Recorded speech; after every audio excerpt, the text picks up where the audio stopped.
بھائیوں محترم بزرگ اور دوستوں، اس مدرسے کی جو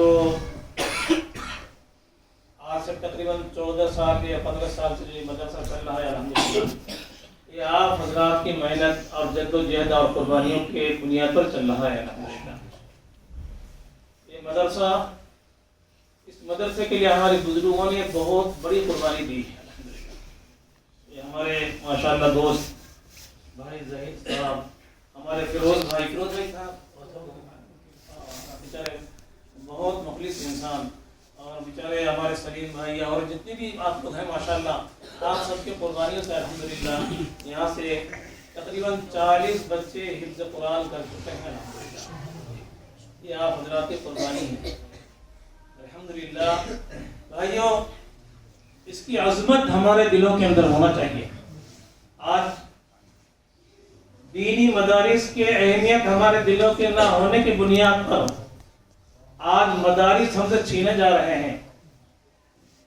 بنگال میں دیکھو، بہار میں دیکھو، آسام میں دیکھو، ادھر مہاراشٹر میں دیکھو، بہت سارے مدرسے چھین چکے ہیں ہمارے سے۔ یہ ہمارے ناقدری کرنے کی بنیاد پر ایسا ہو رہا ہے۔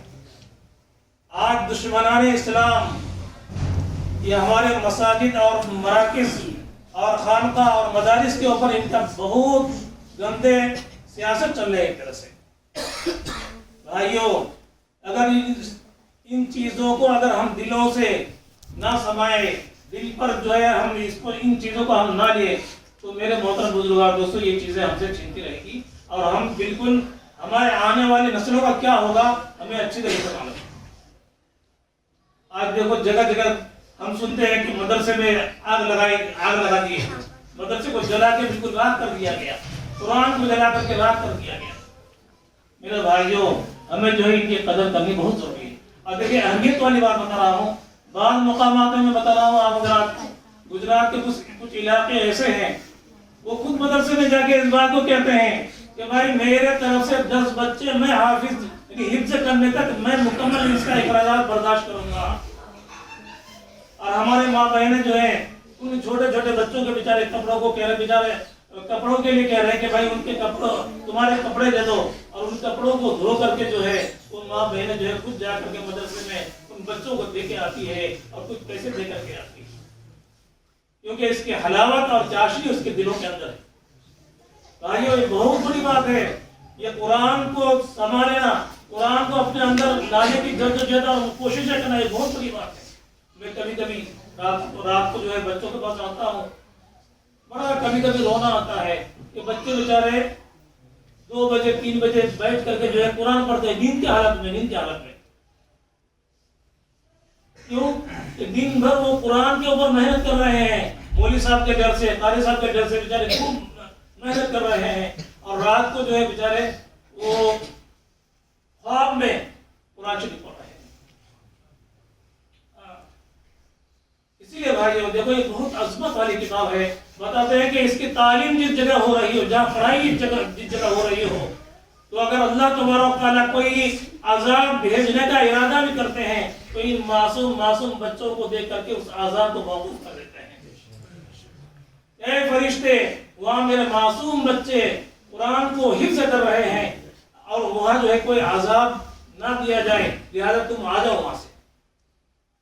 ہم اپنے گھروں میں سوتے رہتے ہیں، لیکن یہ ہمارے لیے بیچارے تہجد پڑھ کے ہمارے لیے دعائیں کرتے ہیں، اے اللہ ہم ان کے گاڑے پسینوں کے پیسوں سے ہم استعمال کر کے ہم حفظ قرآن کر رہے ہیں، اے اللہ تو اس کی حفاظت فرمانا، ان کے بچوں کی حفاظت کرنا، اے اللہ تو ان کے کاروبار کی حفاظت کرنا۔ کتابوں میں آتا ہے، بعض بات ہمارے بزرگان دین کہتے ہیں کہ میدان محشر میں حافظ قرآن سے کہا جائے گا کہ جاؤ بھائی، میرے قرآن کی وجہ سے تمہیں جنت میں داخل کر رہا ہوں۔ وہ آپ کے قرآن جانے سے انکار کرے گا، جنت میں جانے سے انکار کرے گا، یہ اللہ میں تو جنت میں نہیں جاؤں۔ پھر کیا معاملہ ہے، کیوں نہیں جانا چاہتے ہو؟ فرمایا کہ میں ایسے نہیں جاؤں گا کیونکہ قرآن کی سفارش قبول کی جائے گی کہ کیوں اے میرے بندے، کیوں، کیا بات ہے؟ فرمایا کہ میں نے حفظ قرآن جو میں نے کیا ہے، میرے بڑے مدرسے سے لگے ہوئے تھے، ان کے گاڑے پسینے تو پیسوں کو ہم نے استعمال کیا، ان کے جدوجہد اور قربانیوں سے ہم نے پڑھائی کی. اے اللہ بھلا اس کو چھوڑ کے میں کیسے جنت میں چلے جاؤں؟ پھر کیا چاہتے ہو کہ میں تو ان سب کو جنت میں لے جاؤں گا. تو اللہ تبارک و تعالیٰ اس کی سفارش قبول کی جائے گی اور اس بندے سے کہے گا جاؤ وہ کون کون ہے سب کو پکڑ کے تم جنت میں لے جاؤ. اس وقت یہ نہیں کہے گا کہ بھائی کون کون ہے کیا نہیں ہے, وہ سب اس کے نظروں کے سامنے جو ہے بالکل سامنے آ جائیں گے. یہ اس شخص نے جو ہے میرے اوپر پیسہ خرچ کیا تھا. میرے بھائیوں محترم بزرگوں اور دوستوں, یہاں والوں کے لیے بہت بڑی خوشخبری ہے. بھائی تمہارے محلے میں الحمدللہ یہ مدرسہ چل رہا ہے. الحمدللہ راتوں کو بچے 2-3 بجے سے پڑھائی شروع کر دیتے ہیں. آپ کے لیے دعائیں کرتے ہیں, آپ کے بچوں کے لیے دعائیں کرتے ہیں. الحمدللہ یہ قاری صاحب جو ہے قاری ارشاد صاحب ماشاءاللہ بہت تعریف کر رہے تھے محلے میں. الحمدللہ یہ بچے جا رہے ہیں سب اپنے اولادوں کے طرح ان کے سروں پہ ہاتھ پھیرتے ہیں, ان سے پوچھتے ہیں. بڑی طبیعت خوش ہوئی ماشاءاللہ. اللہ تبارک و تعالیٰ اس محلے کو بے انتہا قبول فرمائے, ان کے نسلوں میں داعی شہدائی پیدا فرمائے.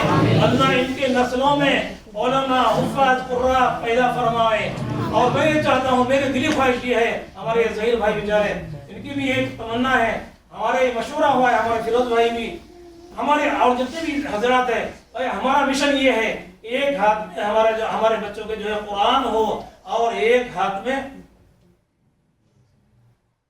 دوسری پڑھائی, یعنی بخاری شریف بھی ہو, یعنی ڈاکٹر بھی ہو ہمارے بنے, اور وہ انجینئر بھی بنے, اور وہ ماسٹر بھی بنے, لیکن وہیں پہ جو ہے ہمارے دین کے داعی اور شہدائی بھی بنے ہمارے بچے.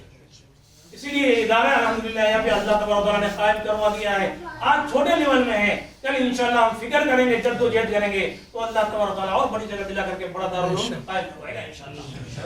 کرو گے بھائی انشاءاللہ. دیکھو ٹائم بہت زیادہ ہو گیا. ہمارے حضرت قاضی صاحب بھی تشریف لائے ہیں انشاءاللہ. ہاں دونوں بچوں کے جو ہے الحمدللہ یہ سبق آخری سبق جو ہے سنا کر کے اس کے بعد حضرت کا بیان ہوگا. اس کے بعد جو ہے انشاءاللہ دعا ہو جائے گی. پھر کھانے کا بھی انتظام کیا گیا ہے انشاءاللہ. سب حضرات تشریف رکھیں اور اس ادارے کے لیے دعائیں کریں انشاءاللہ, اور کہ اللہ تبارک و تعالیٰ دین دوری رات چوری طرف عطا فرمائے. اور جتنے بھی ادارے ہیں دنیا میں, عالم اسلام میں, اللہ اور جہاں جہاں بھی دین کے ادارے قائم ہو رہے ہیں, اللہ تبارک و تعالیٰ کی بھرپور حفاظت عطا فرمائے. دعوانا الحمدللہ رب العالمین.